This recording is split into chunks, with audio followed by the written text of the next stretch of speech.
Yo, what's up, everyone? It's your boy Jack OATz to go. You either know or you don't. As always, thank you guys so much for tuning into the channel. Appreciate the support and the love. Let's get into this. So, the last chapter of Black Clover, chapter 300, pretty wild chapter for a lot of reasons. But today, I just want to zero in on Majicula. Now, I've said before, I didn't want to make any more Majicula videos. I feel like I made too many.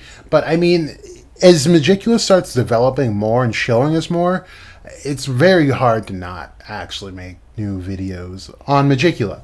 However, I think something that is good is that it doesn't seem that I was too far off from what I was saying a year ago up until now.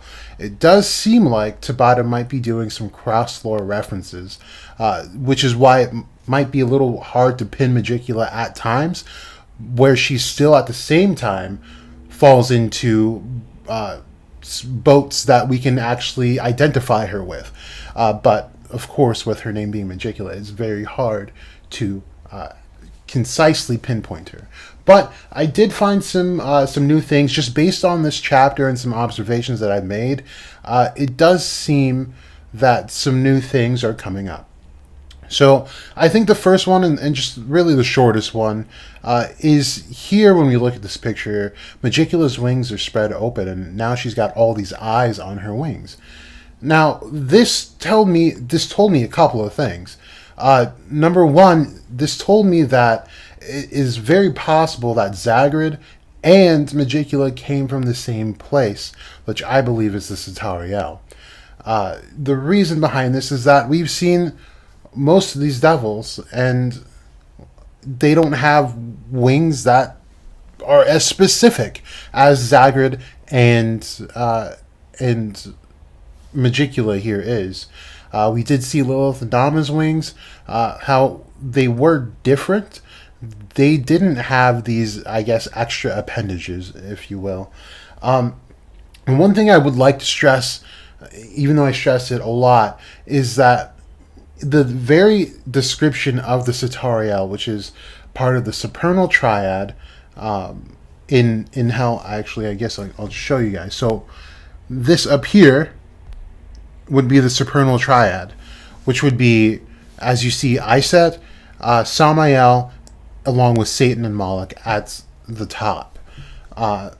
So the Satariel is essentially the third in command of all of hell, and then becomes Samael in this version of the clipart. And I went over this a few videos back, corresponding to the book. This is Crowley's clipart, where instead of having Lucifuge Rofocal in the Satariel, he's actually down here, where Osteroth would be, and Osteroth is bumped down 1. So he would not actually be a part of this triad. Iset is, in fact, the ruler of the Sitariel, and they call her the princess of the Sitariel, as I did describe in the other video.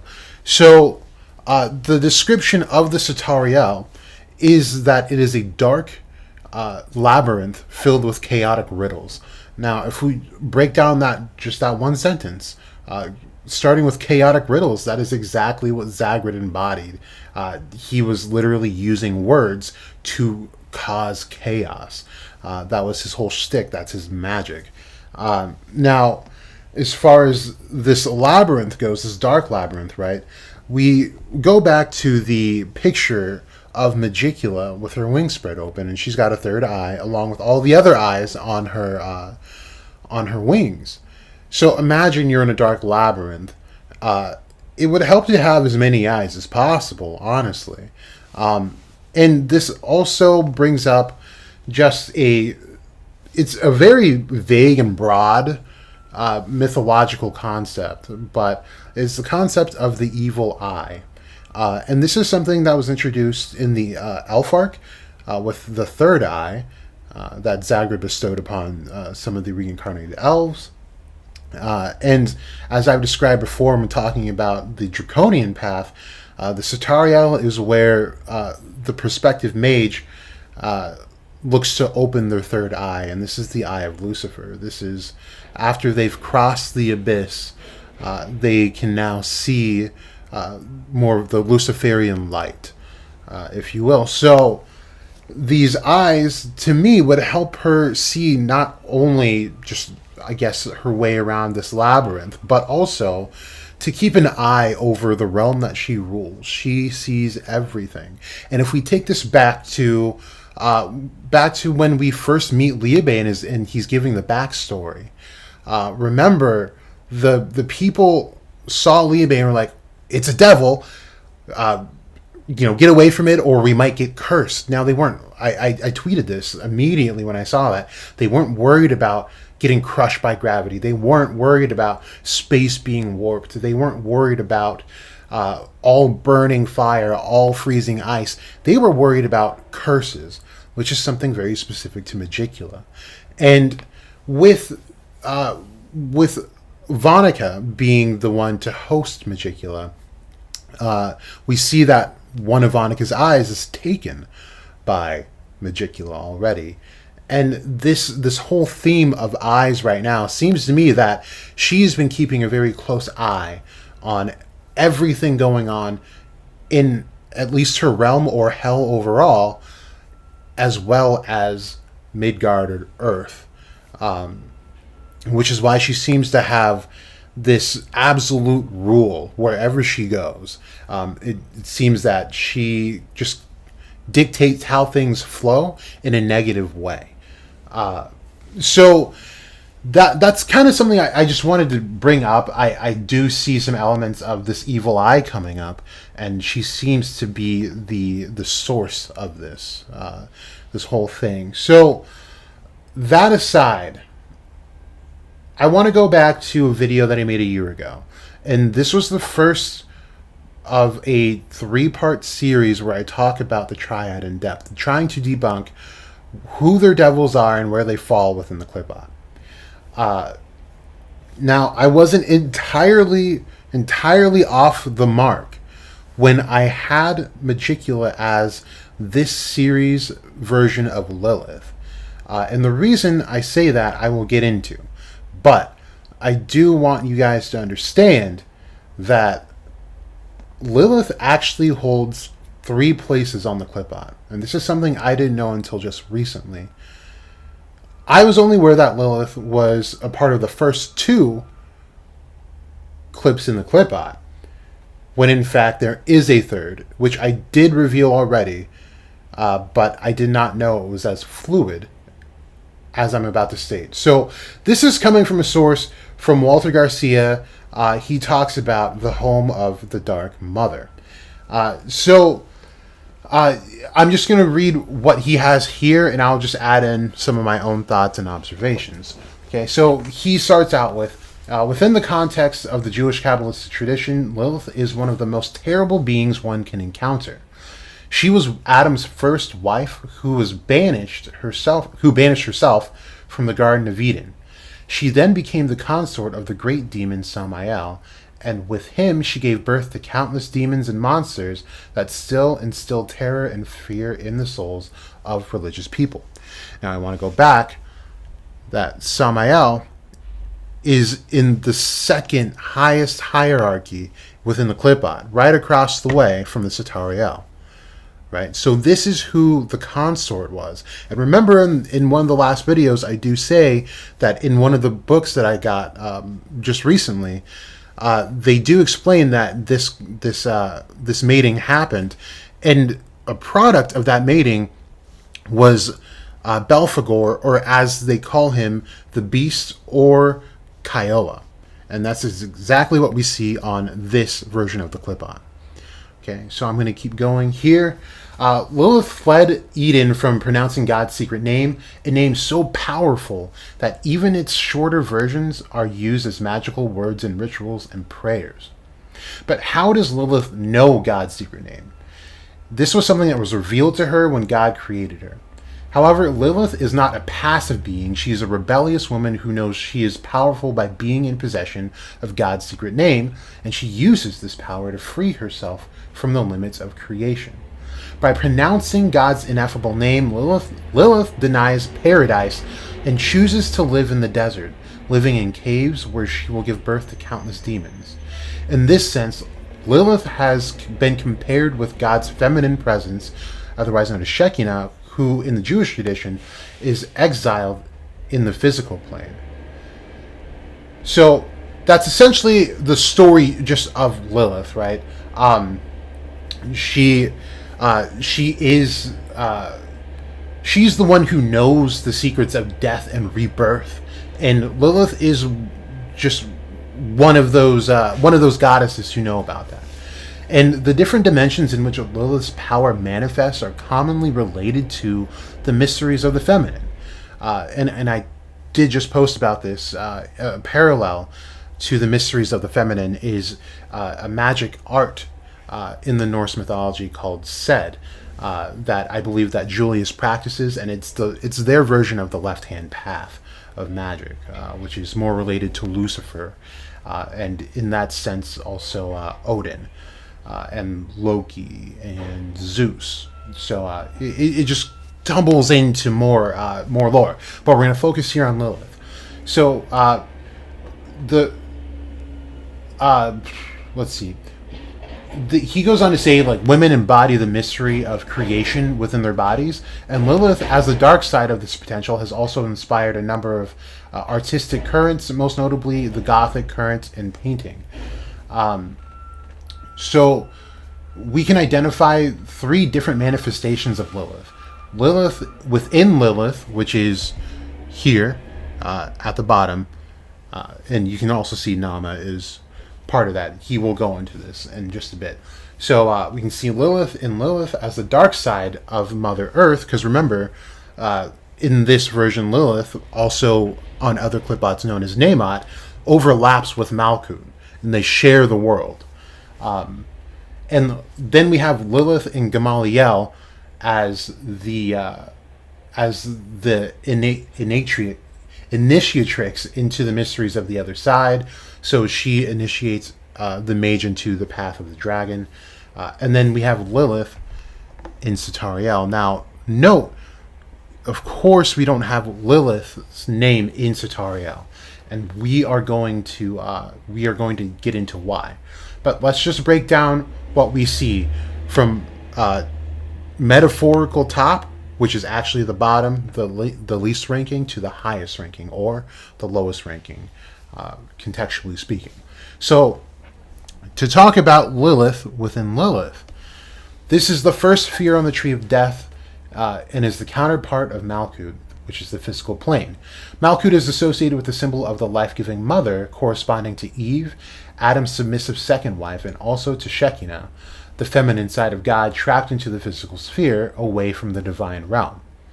The dark side of the Sephira is the Lilith Klippa. This aspect of Lilith represents not a life-giving mother, but a hunter and murderer of little children. If we analyze this pair of opposing forces, we will find that the one is implicitly present in the other. Malkuth and Eve are powers which allow life to grow and develop, while Lilith is described as a killer of children.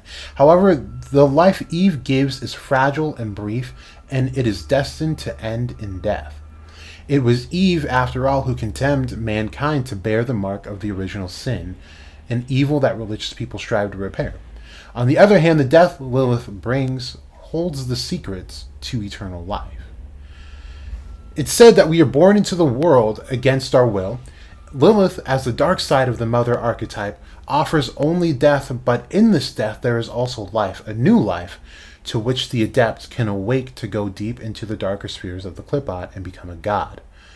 The life-giving power of Malkuth implies also a death-giving power, Lilith, and this is why it is said that Lilith is hidden within Malkuth.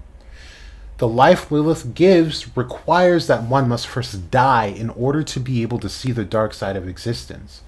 In the same way we are born against our will, most people also die against their will, living an empty existence in which they are just waiting passively for the end to come.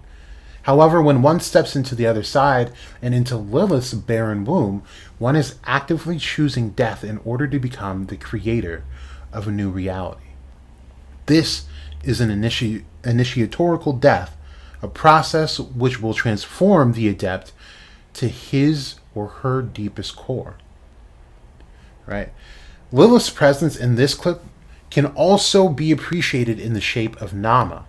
a demoness often associated with Lilith and who is considered to be a lesser form of her daughter or her younger sister.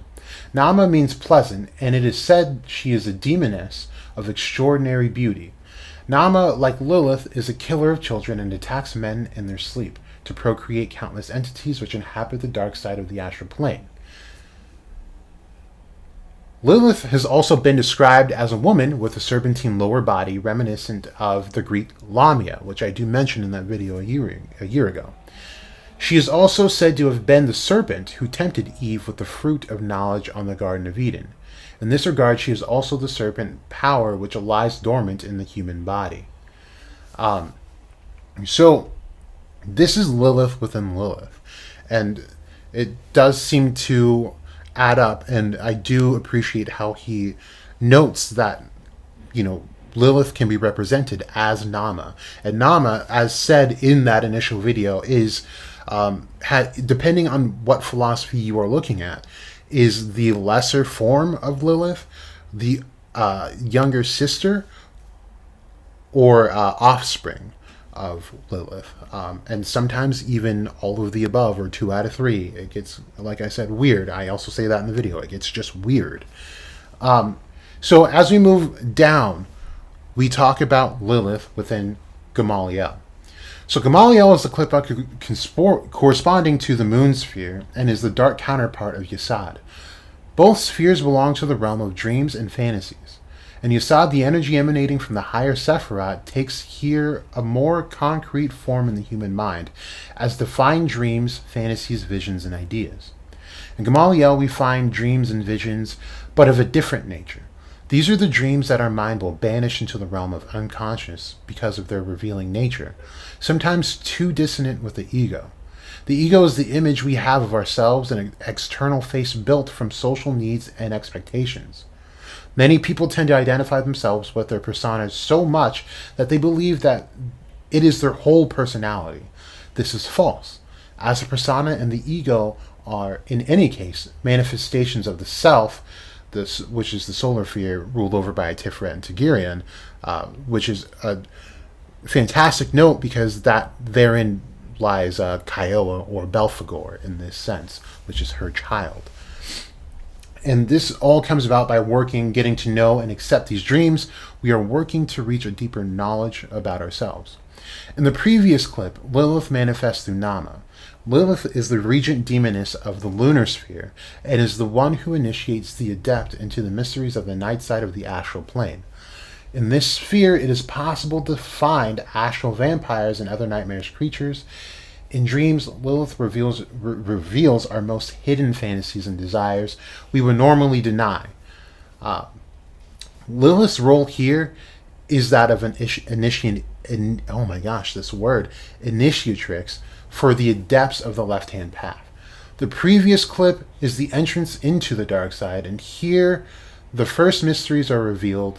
And from this level, the magical adept will experience successive initiations through the Tree of Death, in which he or she will reveal forgotten aspects of his or her being, to ultimately take the last step outside the universe. Here, Lilith reveals herself as the power behind the beautiful and pleasant forms of Nama, and through a combination of opposing experiences, she guides the adept into the depths of her womb. Now, the relationship between the moon and the feminine powers is old and is present in almost every culture.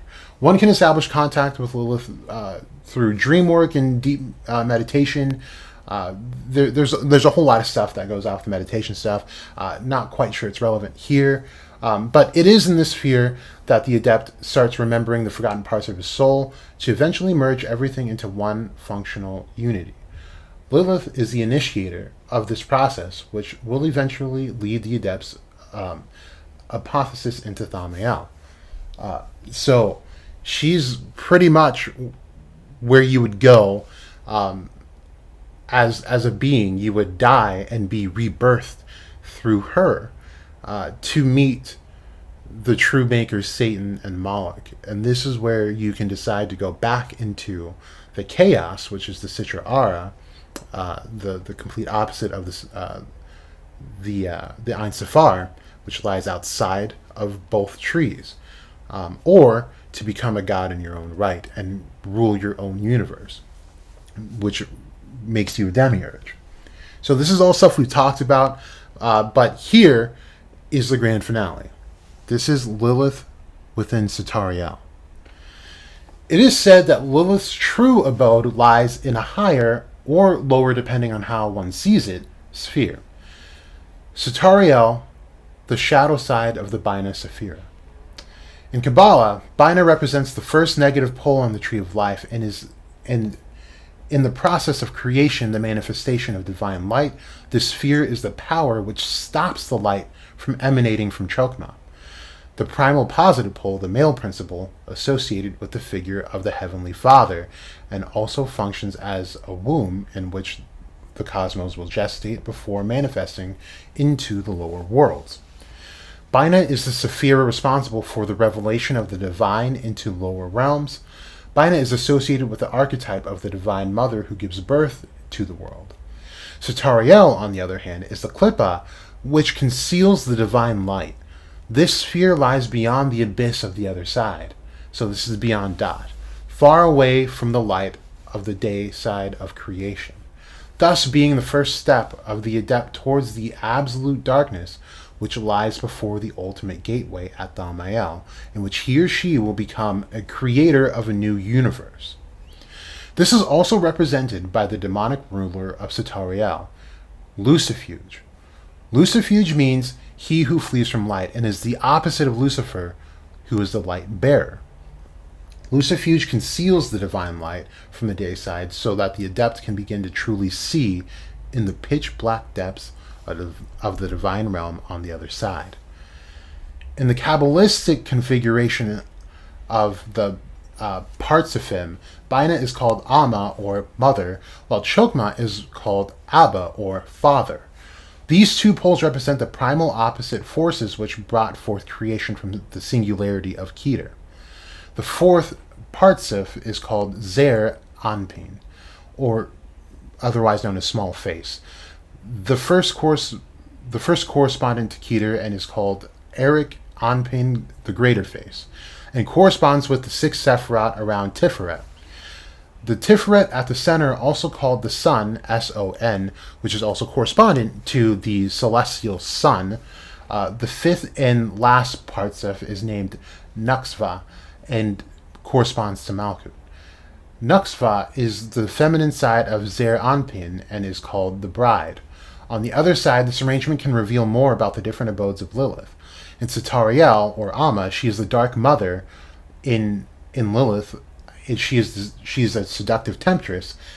And in the treatise of Left Emanations by Isaac Cohen, we are told the existence of two Liliths. A younger Lilith, who is the consort of Asmodeus, and the elder Lilith, who is Samael's feminine counterpart. The younger Lilith corresponds to partsif of the bride, while the elder Lilith is the partsif of the mother. The younger Lilith is more related to sensuality and carnal lust, and in this way is more related to both the earth and moon spheres, as well as with Nama. Now, this is something that I kind of tweeted about last night, where we see Asta defeat Nama first, and Lilith goes to Nama and says, well, unfortunately, he got you first, but this means that we can actually play together. So she, like this very well explained, brought them into unity, which is exactly what she's supposed to do as far as her role in that clip within the Tree of Death. So as we go on, the elder Lilith is the embodiment of the primal darkness of which the younger Lilith is an expression.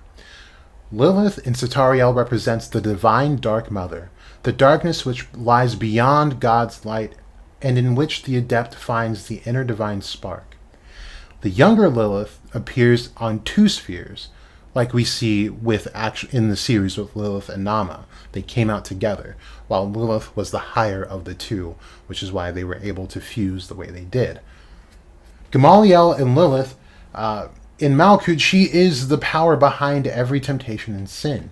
And in Gamaliel, she reveals herself as the initiatrix into the mysteries of sex and death. But Lilith's true abode lies beyond the abyss of the other side. Satariel, being the sphere of the mother on the Sitariel, is the abode of the elder, true Lilith. It is here that she opens her womb to give birth to the darkness and evil that haunts and threatens the world of man. The life and light that Bina make manifest are hidden in Sitariel, where Lilith transforms the outer energies of the universe into death and desolation. Sound familiar? Sounds like Decaying World to me. Only those of a strong will, shaped by hardships of the initiation into the mysteries of Qliphoth, can walk the last steps into the realm of the divine. And it's unironic that OATz seems to have showed up. Someone with a strong will, who I've theorized in previous videos, along with Liebe, may have already taken those steps beyond the initiatory process of the draconian path. Which is why I believe that Majicula might know or have some inkling as to who OATz might be, and if she sees Liebe, could even reveal at least where Liebe truly came from.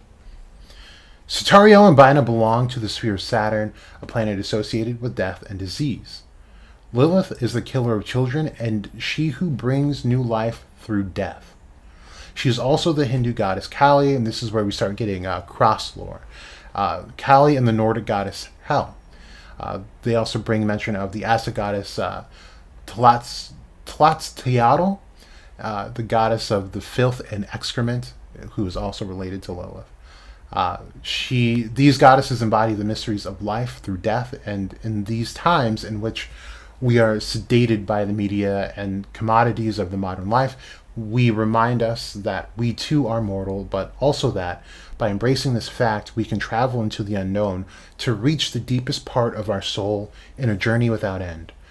We are born from the womb of the earth, and when we die, we enter the womb of dark goddess. However, if we choose to enter into the unknown while still living, we can experience an initiation into the mysteries of these goddesses, a process which will allow us to remember the forgotten, destroy the old, and build anew. So, the whole theme here is that this true Lilith that resides in the Sitariel pretty much destroys the old. And this is what we see with, I almost said Lilith, but Majicula's Decaying World. It is almost activated instantaneously. This seems to be something that she doesn't seem to have this absolute control over, to me. Because remember, Vonica is fighting in the Heart Kingdom, and she said, as soon as I hit like 70-something%, I think it was, Decaying World was already activated. This was like a passive thing. It wasn't something that she needed to just like do. However, there are intentional applications that we do see of Decaying World where she can focus it in on one particular thing or person. But it seems that Decaying World just is a part of her. And so I'll go back to the evil eye. The evil eye is, as stated, was a part of many cultures across time, and I think the earliest was found in Greece before Christ. And one of the attributes to the evil eye is actually Medusa. And I've made countless parallels to Majicula being possibly our version of this Gorgon that we know as Medusa. And a bit of the story behind Medusa is that she was beautiful at one point. But then there's a version where she was cursed by someone else who was jealous of her beauty. I believe it was one of her sisters. And then another version where she curses herself because she was actually raped so many times that her beauty was a curse in and of itself. So she cursed herself to become this ugly thing, and whoever casted their gaze upon her would turn to stone. However, we don't see this whole petrifying glare from Majicula. However, I don't think it's impossible now that we have all these eyes. But I do feel like this cross lore that we're seeing between the Lamia of Greek lore, the many Liliths that we have. I do think she is the other Lilith, and might be combined with her other sister Malit, that I explained in probably the first video when Majicula was actually revealed a few weeks ago. So I think this is Tabata just mashing all of these characters together, and on top of all of this, the Grey is also involved in all of this. So I do have a video where I talk about the Grey and how Majicula or Vonica could be a part of the Grey, who are pretty much the night side of the Morier, the Sisters of Fate. So with all that said, I think it's a good time to just briefly talk about Magicula's powers here. So if you look at this picture, we see that her powers, it's not an element. It has nothing to do with elements whatsoever. So this is just beyond the known realm of magic that we've been introduced to in Black Clover. This is something even more. And I think I said this in another video, but to me, this more resembles runes and runic magic. And she even details this, and kind of we can put more backing into that statement by her saying that she tinkered with Lola Pechka's curse just a bit and made it so that she'd become a devil instead, instead of dying. So it means that she gave a command to the curse. Just like Gaja explains that you must give a command to your runes, just like Zora explains that you must give a command to your array so that it knows what to do and how to function. Right? So that's what it seems like to me, and it seems that this decaying world is, like I said, I don't think this is something that she actively puts out all the time. I think this is just like a passive attribute that she has, almost like Lucida, where her passive attribute was that she sucked out life and mana from the things around her. This seems like what Majicula is kind of doing with Decaying World, is that this is, while her power is over curses, it seems that she might have been cursed herself, but is using it to her advantage. So when there was an interest in Charlotte turning her curse into a curse, into an anti-curse, Briars, I think it was a legitimate interest of like, wow, she kind of did what I did. I'm cursed, but I'm using my curse to benefit what I want to do and what I want to see. And so I just think it's a more exaggerated form, of course, because she's a devil and she's got so much mana that's got to be wildly hard to contain. But she's using it to her advantage, as she says here, that she's wrapped her body under a protection of an ultra high speed recovery curse. So there are gives and takes from this, just like we see with the disciples that Vonica gave power to. The cost was their lives, but the reward was the power that came with it. So, that's kind of where my head is at. And I have a Jack Clover video coming up where I will talk about Magicula's backstory. And I just want to forewarn you guys, like, my Jack Clover thing coming up is going to be a little bit more different than the previous Jack Clover things, where I like to kind of like fit it into the story. In this next Jack Clover video about Majicula, I want you guys to not be so focused on how it fits in with the story, rather than just the concept that I'm getting across by the idea of Majicula and her whereabouts and exactly how she came to be and why she's doing what she's doing. So just be focused on the concept and not so much the story. The story is just pretty much to romanticize this headcanon that I have. Not so much as to predict what actually happened to her. So stay on the lookout for that. Let me know what you guys think about the latest chapter of Black Clover. I think Majicula is turning out to be a much, much more interesting character than I had previously anticipated. I did not think she would be as cool as she is. I'm beginning to really love the character that Tabata is putting into her. I said this on Twitter. She seems much more human than the former Lilith and Nama, as well as Zagrid, and have been. She seems to express an amount of empathy, an amount of sympathy, as she described for Vonica. But there seems to be this wall of her, of course, being a devil that she can't quite overcome. And it seems that she's been genuinely trying to understand why Noelle just won't stand down. And it seems that if she was something other than a devil before this, she has completely lost what that was like, and doesn't know how to actually feel anymore, because she's been so warped by living in the Tree of Death for so long.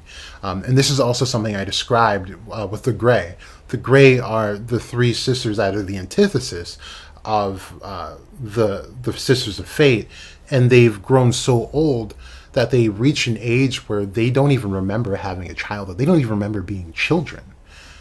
So they carry themselves differently, and they're seen as cruel goddesses of the dark side of fate.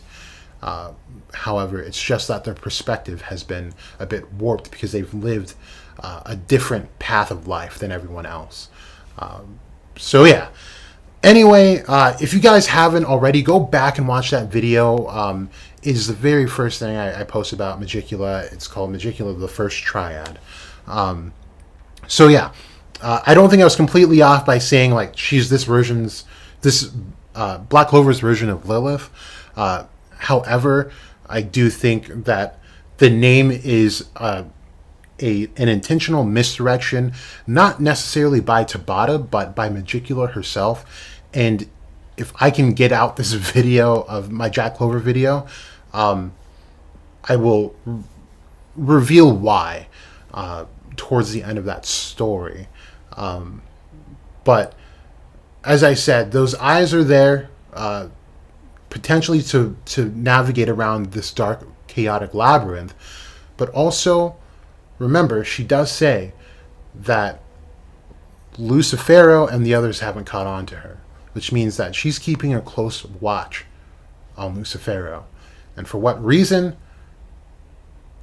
I've kind of said it before, so if you're listening, you might know. But if you don't, hold on to the next Jack Clover video, and I will tell you then. Look forward to it. I will see you guys on the next video. You guys stay safe. Stay out the way. This has been Jack OATz to go. You either know or you don't.